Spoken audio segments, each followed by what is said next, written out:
പിതാവിൻ്റെയും പുത്രൻ്റെയും പരിശുദ്ധാത്മാവിൻ്റെയും നാമത്തിൽ ആമേൻ. പ്രിയപ്പെട്ടവരെ, ഇന്ന് ജനുവരി 10 ശനിയാഴ്ച. അമ്മേ പരിശുദ്ധ അമ്മേ, അമ്മേ പരിശുദ്ധമേ, ദൈവമാതാവേ, കൃപാസനത്തിലൂടെ ഞങ്ങളുടെ ദേശത്തിനും അമ്മ മധ്യസ്ഥം തേടി തന്ന എല്ലാ അനുഗ്രഹങ്ങൾക്കും കൃപകൾക്കും ഞങ്ങളിപ്പോൾ ഹൃദയം നിറഞ്ഞ നന്ദി പറയുന്നു.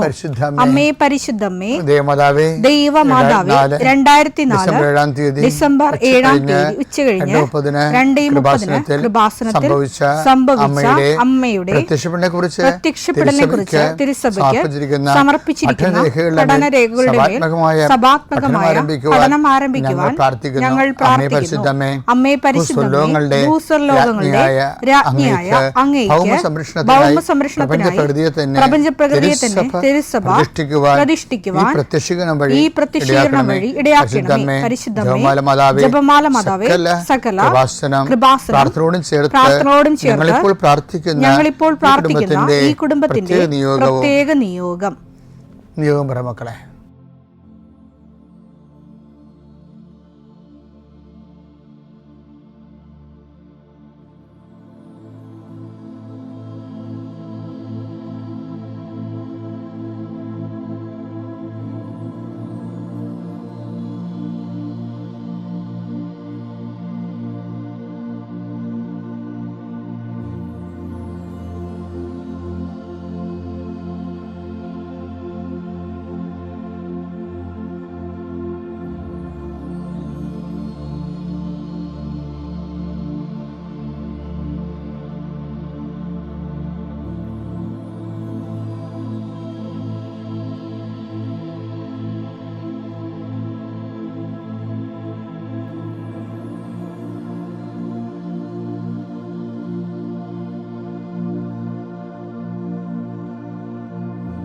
അമ്മയുടെ പ്രത്യക്ഷീകരണത്തിന്റെ ഈ അനുഗ്രഹവേളയിൽ ഞങ്ങൾക്ക് സാധിച്ചു തരുവാൻ കനിയണമേ. ആമേൻ. വിശ്വാസ പ്രമാണം. സർവശക്തനായ പിതാവും ആകാശത്തിന്റെയും ഭൂമിയുടെയും സൃഷ്ടാവുമായ ദൈവത്തിൽ ഞാൻ വിശ്വസിക്കുന്നു. അവിടുത്തെ ഏകപുത്രനും ഞങ്ങളുടെ കർത്താവുമായ ഈശോമിശിഹായിലും ഞാൻ വിശ്വസിക്കുന്നു. ഈ പുത്രൻ പരിശുദ്ധാത്മാവിനാൽ ഗർഭസ്ഥനായി കന്യകാമറിയത്തിൽ നിന്ന് പിറന്ന് പൊന്തിയോസ് പീലാത്തോസിന്റെ കാലത്ത് പീഡകൾ സഹിച്ച് കുരിശിൽ തറയ്ക്കപ്പെട്ട് മരിച്ച് അടക്കപ്പെട്ട് പാതാളങ്ങളിൽ ഇറങ്ങി മരിച്ചവരുടെ ഇടയിൽ നിന്ന് 3-ാം നാൾ ഉയർത്ത് സ്വർഗത്തിലേക്ക് എഴുന്നള്ളി സർവശക്തിയുള്ള പിതാവായ ദൈവത്തിന്റെ വലതുഭാഗത്തിരിക്കുന്നു. അവിടെ നിന്ന് ജീവിക്കുന്നവരെയും മരിച്ചവരെയും വിധിക്കുവാൻ വരുമെന്നും ഞാൻ വിശ്വസിക്കുന്നു. പരിശുദ്ധാത്മാവിലും ഞാൻ വിശ്വസിക്കുന്നു. വിശുദ്ധ കത്തോലിക്കാ സഭയിലും പുണ്യവാന്മാരുടെ ഐക്യത്തിലും പാപങ്ങളുടെ മോചനത്തിലും ശരീരത്തിന്റെ ഉയർപ്പിലും നിത്യമായ ജീവിതത്തിലും ഞാൻ വിശ്വസിക്കുന്നു. ആമേൻ. സുഖസ്ഥനായ ഞങ്ങളുടെ പിതാവേ, അങ്ങയുടെ നാമം പൂജിതമാകണമേ. അങ്ങയുടെ രാജ്യം വരണമേ. അങ്ങയുടെ തിരുമനസ് സ്വർഗത്തിലെ പോലെ ഭൂമിയിലും ആകണമേ. അന്നു വേണ്ടുന്ന ആഹാരം ഇന്ന് ഞങ്ങൾക്ക് തരണമേ. ഞങ്ങളോട് തെറ്റ് ചെയ്യുന്നവരോട് ഞങ്ങൾ ക്ഷമിക്കുന്നത് പോലെ ഞങ്ങളുടെ തെറ്റുകൾ ഞങ്ങളോടും ക്ഷമിക്കണമേ. ഞങ്ങളെ പ്രലോഭനത്തിൽ ഉൾപ്പെടുത്തരുതേ, തിന്മയിൽ ഞങ്ങൾ രക്ഷിക്കണമേ. ആമേൻ. നന്മ നിറഞ്ഞ മറിയമേ, സ്വസ്തി. കർത്താവ് അങ്ങയുടെ കൂടെ സ്ത്രീകളിൽ അങ്ങ് അനുഗ്രഹിക്കപ്പെട്ടവളാകുന്നു. അങ്ങയുടെ ഉദരത്തിൻ ഫലമായി ഈശോ അനുഗ്രഹിക്കപ്പെട്ടവനാകുന്നു. പരിശുദ്ധ മറിയമേ, തമ്പുരാന്റെ അമ്മേ, പാപികളായ ഞങ്ങൾക്ക് വേണ്ടി ഇപ്പോഴും ഞങ്ങളുടെ മരണസമയത്തും തമ്പുരാനോട് അപേക്ഷിക്കണമേ. ആമേൻ. കർത്താവേ, നിന്റെ ഉന്നതമായ നാമത്തിന് സ്വസ്ഥം ചെയ്യുന്നു. കർത്താവേ, നിന്റെ വിശുദ്ധ പൗരോഹിത്യത്തെ മഹത്വപ്പെടുത്തണമേ. കർത്താവേ, സഭയിലുള്ള സാന്നിധ്യം പ്രകടമാക്കണമേ. 40 വർഷം ഞാൻ അർപ്പിച്ച കൃപാന്റെ യുഗതിയാൽ കൃപാസ്ഥാനത്താരെ ജീവനോടെ പ്രത്യക്ഷപ്പെട്ട മാതാവിൻ്റെ മധ്യസ്ഥത്താൽ ഞാൻ മക്കളെ ഈശോ നാമത്തെ ആശീർവദിക്കുന്നു. ദൈവത്തിലെ എവിടുന്നെങ്കിലും നിനക്ക് ചെറിയൊരു തടസ്സം വന്നാൽ നീ പതറരുത്. കാര്യം എന്താണ്? ഞാൻ നിന്നെ ആശീർവദിച്ച് ദൈവനാമത്തെ വിടുകയും പിന്നല്ലെങ്കിൽ നാളെ കർത്താവ് നിനക്ക് ശരിയാക്കി തരും. നീ ഒരിക്കലും നിരാശരായി പിന്തിരിയുകയും ചെയ്യരുത്. ഇത് നിനക്ക് എപ്പോഴും കർത്താവിൻ്റെ തുണയായി വരണം. എൻ്റെ കർത്താവ് രോഗികളെ സംബന്ധിച്ച് പ്രാർത്ഥിക്കുന്നു. എൻ്റെ കർത്താവ് മുടി കൊഴിഞ്ഞു പോകുന്നവരുണ്ട്, വട്ടത്തിൽ മുടി കൊഴിഞ്ഞു പോകുന്നവരെ കാണിക്കുന്നുണ്ട്. അവരെല്ലാം കർത്താവ് സ്പർശിക്കണം. അവരിത് മാത്രം മാനസിക സംഘർഷം അനുഭവിക്കുന്നു. ക്യാൻസർ 4th സ്റ്റേജ് അനുഭവിക്കുന്നവരുണ്ട്, കരളുവേദനക്കാരുണ്ട്, ഉദരവേദനക്കാരുണ്ട്, കണ്ണിന് കാഴ്ച മങ്ങുന്നവരുണ്ട്, മൂക്കിൽ ദശ വളരുന്നവരുണ്ട്, PCOD രോഗികളും പിസ്തുല രോഗികളും RSS രോഗികളും നടുവിന് വേദനയുള്ളവരും ഈശോയെ ഇടുപ്പലിന് വേദനയുള്ളവരുണ്ട്. അവരെ എല്ലാം നിൻ്റെ തിരുമുറുവാർന്ന വലതുകരത്താൽ സ്പർശിക്കണമെന്ന് പ്രാർത്ഥിക്കുന്നു. ഇന്നത്തെ യാത്രയ്ക്ക് വേണ്ടി വിവിധമായ ഒരുക്കിയിരിക്കുന്ന ലക്ഷ്യങ്ങൾ, കണ്ടുമുട്ടുന്ന വ്യക്തികൾ, സംസാരിക്കുന്ന സംഭാഷണങ്ങൾ, എഴുതുന്ന രേഖകൾ, ഒപ്പിടുന്ന ഡോക്യുമെൻറ്റുകൾ, പങ്കെടുക്കുന്ന ഇൻ്റർവ്യൂകൾ, സെൻഡ് ചെയ്യുന്ന മെസ്സേജുകൾ എല്ലാം കർത്താവിൻ്റെ കൃപയാൽ നിറയപ്പെടാനും നീ ഇന്ന് തിരികെ എത്തുന്ന സമയത്ത് കർത്താവിൻ്റെ കൃപ നിന്നിൽ നിറഞ്ഞു നിന്നുകൊണ്ട് സന്തോഷം വന്ന് ഉറങ്ങുവാനും ഇന്നത്തെ ദിവസം മുൻനിർത്തി നീ കണ്ടുമുട്ടുന്ന ഓരോ നിമിഷങ്ങളെയും, നിൻ്റെ ഓരോ സമയങ്ങളെയും, സന്ദർഭങ്ങളെയും എല്ലാം സംരംഭങ്ങളെയും പരിശുദ്ധമ്മ ദൈവമാതാവിൻ്റെ മധ്യസ്ഥത്തിൽ രാത്രിയും തിരിച്ചെത്തുന്നവരെ കർത്താവിൻ്റെ നാമത്തിൽ മാതാവിൻ്റെ മധ്യസ്ഥതയും ഞാൻ നിൻ്റെ ജീവിതത്തെയും നിൻ്റെ കുടുംബത്തെയും ഈശോ നാമത്തെ ആശീർവദിക്കുന്നു. കഴിഞ്ഞ ദിവസങ്ങളിൽ ലക്ഷ്മി എന്ന് പറഞ്ഞൊരു മോള് വലിയൊരു സാക്ഷ്യം പറഞ്ഞു.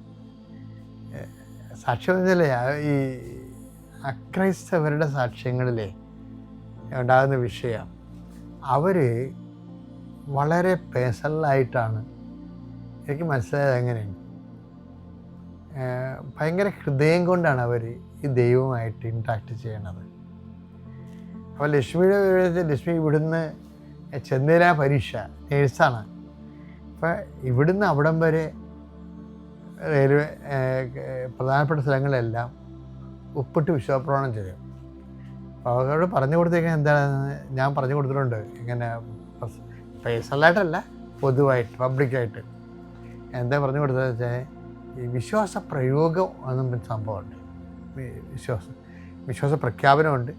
വിശ്വാസം നമുക്ക് പ്രാർത്ഥനയാക്കാം. വിശ്വാസം കൈമാറുമ്പോൾ അത് പ്രഖ്യാപനമാണ്. വിശ്വാസം പിന്നെ പ്രയോഗമുണ്ട്.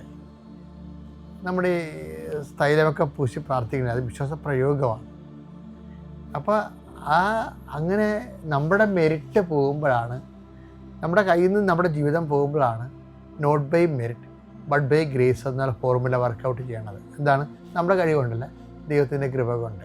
ദൈവത്തിൻ്റെ കൃപ കൊണ്ടാണെങ്കിൽ തീർച്ചയായിട്ടും അത് വിശ്വാസ പ്രഖ്യാപനത്തിലൂടെയും വിശ്വാസ പ്രയോഗത്തിലൂടെയുമാണ് ആ കൃപ നമ്മൾ ആർജിക്കണത്. അതാണ് ഉടമ്പടിയുടെ ഒരു പ്രിൻസിപ്പിൾ എന്ന് പറയുന്നത്.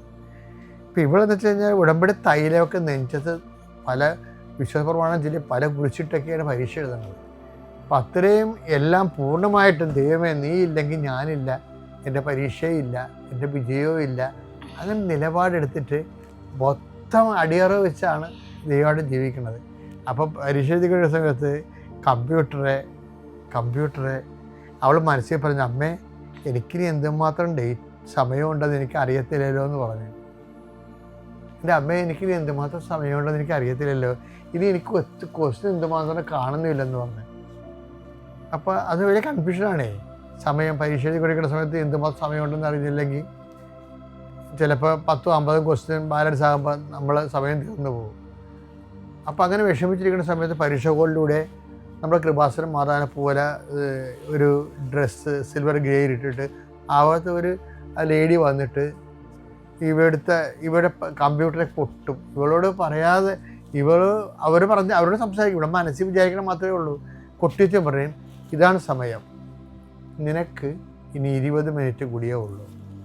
പിന്നെ ഒന്ന് കൊട്ടിയിട്ട് പറയും, ഇനി നിനക്ക് 100 ക്വസ്റ്റ്യൻ ചെയ്യാനുണ്ടെന്ന് പറയും. എന്നിട്ട് അവർ പോകും. അപ്പോൾ ചില കാര്യങ്ങളൊക്കെ ജീവിതത്തിൽ സംഭവിക്കുമ്പോൾ ഹൃദയശുദ്ധിയുള്ളവർ ദൈവത്തെ കാണുമെന്ന് പറയത്തില്ലേ.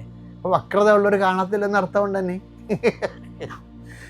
ഈശോന്ന് പറഞ്ഞത് ഹൃദയശുദ്ധിയുള്ളവർ ദൈവത്തെ കാണും. എൻ്റെ അർത്ഥം എന്താണ്? വക്രതയുള്ളവർ കാണത്തില്ല വെച്ച് കഴിഞ്ഞാൽ ദൈവത്തെ വിശ്വസിക്കണമെങ്കിൽ നമ്മുടെ ബുദ്ധി അടിയറവ് വെക്കണം. ബുദ്ധിയിലാണല്ലോ ഈ വക്രതയും തരികിടയൊക്കെ ഇരിക്കുന്നത്. അപ്പം അത് നമ്മൾ ദൈവത്തിൽ ആശ്രയിക്കുന്നവർ നമ്മുടെ ബുദ്ധിയിൽ തന്നെ ആശ്രയിക്കാൻ നോക്കും. അപ്പം അതുകൊണ്ട് അവൾക്ക് അവസാനം രാത്രിയായപ്പോൾ അവൾക്ക് ദൈവം കാണിച്ചു കൊടുത്തു. എന്താണ്? 42 മാർക്ക് കൊണ്ടാണ്. അവൾക്ക് ഭയങ്കര സങ്കടമായി. സ്വപ്നത്തിലാണ് 42 മാർക്ക്. അപ്പോൾ ഈ 800 മാർക്ക് ടോട്ടൽ, അതിൻ്റെ 42 കിട്ടിയാൽ തോക്കുമെന്ന് ഉറപ്പല്ലേ. എന്നുവെച്ചാൽ അവളൊന്നും എഴുതിയിട്ടില്ലാണ് പ്രശ്നം. ഇതെല്ലാം കണ്ണടച്ച് കുത്തിയ പരിപാടിയാണ്. കറുപ്പിക്കണതൊക്കെ അല്ലേ പരിപാടി. അതേപോലെ തന്നെ ഡോട്ട് ഒട്ടിയിട്ട് പോണതാണ്, വൈറ്റ് ആൻഡ് ബ്ലാക്ക് അടിച്ച് പോണതാണ്. അപ്പോൾ എന്താ സംഭവം വെച്ച് കഴിഞ്ഞാൽ അത് തെറ്റാണോ ശരിയാണോ ഇവർക്ക് അറിയത്തില്ല. ഇവൾ വെറുതെ ചെയ്യണത്. ആ സബ്ജക്റ്റ് മനസ്സാകൂടിയില്ല അവൾക്ക്, കൺഫ്യൂഷനാണ്. പക്ഷേ എന്ത് ചെയ്യും, ദൈവത്തിൽ അവൾ ഭയങ്കരമായിട്ട് വിശ്വസിക്കണേ. അത് 42 രാത്രി കാണിക്കും സ്വപ്നത്തിൽ. അപ്പോൾ അത് ശരിയായിരുന്നു അവൾക്ക്. പക്ഷേ മാർക്ക് കൈ കിട്ടിയപ്പോൾ എന്താണ് 542 മാർക്ക്. അപ്പോൾ അവളൊക്കെ അറിയാം 500 മാർക്കിന് അവൾ എഴുതിയിട്ടെന്നറിയാം. അപ്പോൾ 500 മാർക്ക് ആരാ തന്നാണ്? ദൈവം കൃപയായിട്ട് ദാനം ചെയ്തതാണ്. 42 മാർക്കാണ് അവിടെ മെരിട്ടെന്ന് പറയണത്. ഈ വിശ്വാസ ലോകത്ത് ഇങ്ങനെ കുറേ സംഭവങ്ങൾ, മറ്റുള്ളവർക്ക് നോൺസെൻസ് ആയിട്ട് തോന്നുന്ന കുറേ സംഭവങ്ങളുണ്ട്. അവർക്ക് എന്നും അത് നോൺസെൻസ് ആയിരിക്കും, വിശ്വസിക്കുന്നവന് എന്നും അത് സെൻസ് ആയിരിക്കുകയും ചെയ്യും. അതുകൊണ്ടാണ് തർക്കത്തിൻ്റെ അടയാളമായിട്ട് ഇതിങ്ങനെ പോകണത് ശരിക്കും.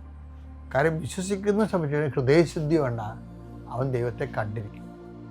ദൈവത്തിലാണ് അവൻ ആശ്രയിക്കുന്നത്, പൂർണ്ണമായിട്ട് ആശ്രയിക്കുന്നത് എന്ന് പറയുമ്പോഴാണ് ഹൃദയശുദ്ധി ഉള്ളവർക്ക് മാത്രമേ കംപ്ലീറ്റ് സറണ്ടർ ചെയ്ത് ദൈവത്തിനെ കൊണ്ട് ജീവിക്കാൻ പറ്റത്തുള്ളൂ. മറ്റുള്ളവർ താൻ പാതി ദൈവം പാതി എന്ന് പറയും. അത് ചിലർക്ക് വർക്കൗട്ട് ചെയ്യത്തില്ല. അതുകൊണ്ട് ദൈവത്തിനെ കൂടെ ജീവിക്കുമ്പോൾ ദൈവത്തിന് വേണ്ടി, ദൈവത്തിന് നഷ്ടപ്പെട്ടു പോകാത്ത രീതിയിൽ ജീവിതം വിശുദ്ധിയാകാൻ വേണ്ടി കൂടി ശ്രദ്ധിക്കണം.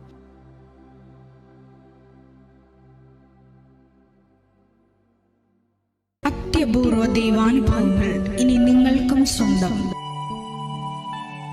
ഈ യൂട്യൂബ് ചാനൽ ഇതുവരെ സബ്സ്ക്രൈബ് ചെയ്തിട്ടില്ലെങ്കിൽ ഇപ്പോൾ തന്നെ സബ്സ്ക്രൈബ് ചെയ്യുക. ഈ വീഡിയോ ഇപ്പോൾ തന്നെ നിങ്ങളുടെ സുഹൃത്തുക്കൾക്ക് ഷെയർ ചെയ്തുകൊണ്ട് കർത്താവിൻ്റെ പ്രേക്ഷിതരാകുക.